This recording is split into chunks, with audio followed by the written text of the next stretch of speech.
اللهم صل على سيدنا محمد وعلى آله وصحبه وسلم. بسم اللہ الرحمن الرحیم. طبرانی شریف میں حضرت عبداللہ ابن عمر رضی اللہ عنہما سے مروی ہے الزم البیت کہ گھر سے چمٹے رہو.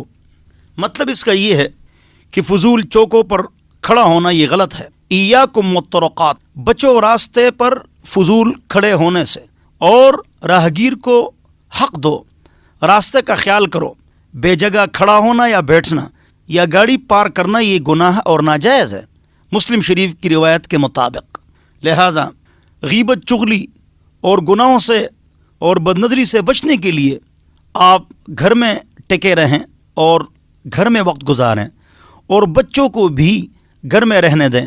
علاقے اور ماحول اور چوک اور گلیوں میں جو بدعمل بچے کھڑے ہوتے ہیں تو وہ نیک عمل بچوں کو بھی ساتھ خراب کر لیتے ہیں. الزم البیت، گھر کو لازم پکڑو، اور گھر، مسجد، کاروبار کی جگہ اور تعلیم کے ساتھ تعلق رکھو، فضول راستوں میں کھڑے مت ہوں. اللہ ہم سب کو عمل کی توفیق نصیب فرمائے. اللهم صل على سيدنا محمد وعلى آله وصحبه وسلم.